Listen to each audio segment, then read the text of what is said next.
इस वीडियो में हम बात करेंगे मैक्सवेल्स इक्वेशन की। मैक्सवेल ने 4 इक्वेशन दी थी इंटीग्रल फॉर्म में, जो इलेक्ट्रिसिटी के कुछ नियम को एक्सप्लेन करती थी, इलेक्ट्रोस्टैटिक्स के कुछ नियम्स को एक्सप्लेन करती थी और इलेक्ट्रोमैग्नेटिक्स के कुछ नियम को एक्सप्लेन करती थी। इलेक्ट्रोमैग्नेटिक्स क्या है?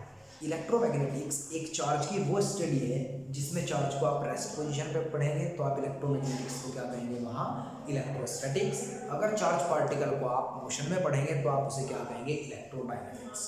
जैसे कि हम ई डॉट डी एस पढ़ते हैं क्यू अपॉन एप्सिलॉन नॉट के बराबर, तो आप क्या कहेंगे, मैक्सवेल की इक्वेशन थी, लेकिन ये गॉस लॉ ऑफ इलेक्ट्रोस्टैटिक्स भी था, गॉस का इलेक्ट्रोस्टैटिक्स में दिया हुआ नियम, जिसमें उन्होंने क्या कहा था, कोई इलेक्ट्रिक फ्लक्स किसी क्लोज सरफेस के लिए क्यू अपॉन एप्सिलॉन नॉट के बराबर होता है। उन्होंने सिर्फ नियम दिया था, उन्होंने सिर्फ थ्योरम दी थी, इसे इक्वेशन में डाल दिया था मैक्सवेल ने। दैट्स वाई आप इस इक्वेशन को मैक्सवेल की इंटीग्रल इक्वेशन कहते हैं फॉर द इलेक्ट्रोस्टैटिक्स। अगर कोई आपसे पूछ ले इसकी फिजिकल सिग्निफिकेंस क्या है, इसकी फिजिकल सिग्निफिकेंस सबसे पहले यही है कि ये बताता है कि चार्ज पर डिपेंड करता है इलेक्ट्रिक फ्लक्स किसी क्लोज सरफेस के लिए, तो इसके सबसे मेन फिजिकल सिग्निफिकेंस ये है। इसके बाद B dot D S is equals to 0, magnetic flux किसी क्लोज पाथ पर 0 के बराबर होता है। ये भी मैक्सवेल ने ही दी थी इक्वेशन। उन्होंने क्या कहा था, जितनी मैग्नेटिक फील्ड लाइंस नॉर्थ से निकलती हैं उतनी साउथ में चली जाती हैं और फिर साउथ से नॉर्थ में वापस आ जाती हैं, मतलब किसी क्लोज पाथ पर मैग्नेटिक फ्लक्स 0 होता है। इसके बाद E dot D n electric field का लाइन इंटीग्रल, ये minus D phi upon D T के बराबर भी होता है, जहाँ फाई भी मैग्नेटिक फ्लक्स है, या फिर ई डॉट डी एन को आप 0 भी लिख सकते हैं। मतलब इलेक्ट्रिक फील्ड का लाइन इंटीग्रल, मतलब इलेक्ट्रिक फील्ड किसी लाइन पर जो थ्रेड होना है, बिखरा हुआ है, वो क्लोज पाथ पर 0 के बराबर होता है।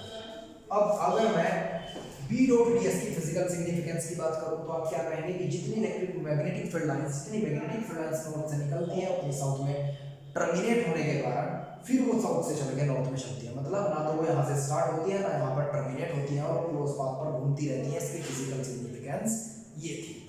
और थर्ड इक्वेशन की अगर आपसे कोई फिजिकल सिग्निफिकेंस पूछता है तो आप क्या कहेंगे कि इससे यह साबित होता है कि किसी क्लोज पाथ पर या फिर इलेक्ट्रिक फील्ड या इलेक्ट्रिक फोर्स के कारण जो इलेक्ट्रिक फील्ड पैदा हुआ है वो कंजर्वेटिव इन नेचर होता है। इसके बाद अगर हम बात करें B dot D L is equal to mu not I plus I, ये सबसे फेमस इक्वेशन है मैक्सवेल की। इस इक्वेशन में उन्होंने एम्पियर सर्कुलर लॉ को भी सही किया था। एम्पियर सर्कुलर लॉ क्या था, B dot D N is equal to mu not I. उन्होंने कहा जब आप किसी क्लोज पाथ पर करंट चेंज करते हैं तो वहाँ इंड्यूस्ड करंट होता है जिसे एम्पियर ने छोड़ दिया था, और उस इंड्यूस्ड करंट की वैल्यू, उसका नाम डिस्प्लेसमेंट करंट होता है, और उसकी value epsilon not D phi upon D T के बराबर होती है, जहाँ फाई इलेक्ट्रिक फ्लक्स है। तो उन्होंने कहा कि जो बी डॉट डी एल है वो म्यू नॉट आई नहीं आई प्लस आई डी के बराबर है, जहाँ आई डी डिस्प्लेसमेंट करंट है।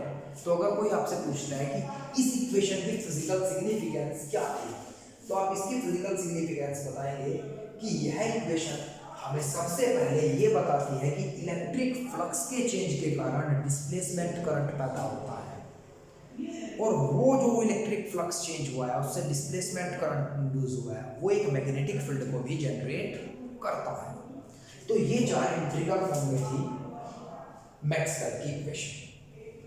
हम इस इक्वेशन को बोलते हैं इलेक्ट्रिसिटी या इलेक्ट्रोस्टैटिक की इक्वेशन, और इन्हें बोलते हैं आप इलेक्ट्रोडायनेमिक्स की इक्वेशन। इसे बोलते हैं आप, इन दोनों को इलेक्ट्रोडायनेमिक्स, इसे बोलते हैं आप इलेक्ट्रोमैग्नेटिक्स के वेव नेचर की इक्वेशन। हम अब बात करेंगे सबसे पहले कि उन्होंने डिस्कवरी क्या की थी इस बारे में, नीड क्यों पड़ी उन्हें कि कुछ इक्वेशंस थे।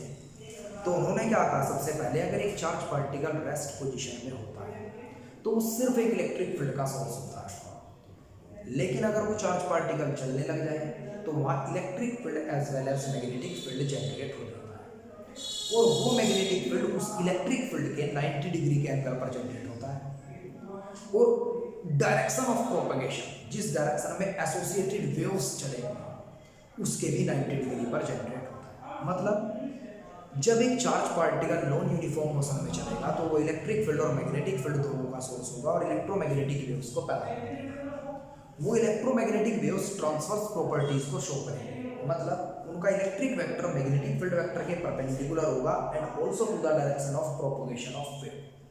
ये क्वेश्चन बीएससी में कई बार आता है कि इलेक्ट्रोमैग्नेटिक वेव किस तरीके से ट्रांसवर्स प्रॉपर्टीज को शो करती है, तो आप यही बताएंगे because electric vector is just perpendicular to the magnetic field vector and also to the direction of propagation. और इलेक्ट्रोमैग्नेटिक वेव्स वैक्यूम के अंदर स्पीड ऑफ लाइट से चलती है, तो वो ट्रांसवर्स नेचर को वहां भी शो करती है। अब इसके बाद हम बात करेंगे डिफरेंशियल फॉर्म ऑफ मैक्सवेल। आप इलेक्ट्रोस्टैटिक की डिफरेंशियल फॉर्म लेंगे, divergence of electric field rho upon epsilon not, जहां रो वॉल्यूम चार्ज डेंसिटी होती है, charge upon volume. Divergence of magnetic field 0 के बराबर। कर्ल ई तो आप बीएससी फर्स्ट ईयर में ही पढ़ गए, curl E was always equal to 0, तो या तो आप 0 रख दीजिएगा इसे, या फिर आप rate of change of magnetic field per unit time रख दीजिएगा। ये भी 0 के बराबर है, मैंने यहाँ पर एक्सप्लेन किया था।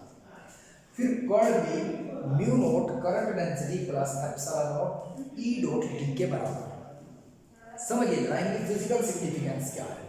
इन इक्वेशन से आप current density, magnetic field, electric field और करंट डेंसिटी के बीच का रिलेशन कैलकुलेट कर सकते हैं। Differential form of Maxwell's equation की फिजिकल सिग्निफिकेंस सबसे मेन यही है कि आप volume charge density, magnetic field intensity, electric field intensity and current density के बीच ताल्लुकात साबित कर सकते हैं। तो आई होप आपकी समझ आया होगा Maxwell's equation in integral and differential form. ये टॉपिक बहुत ही इंपॉर्टेंट है बीएससी सेकेंड ईयर के लिए।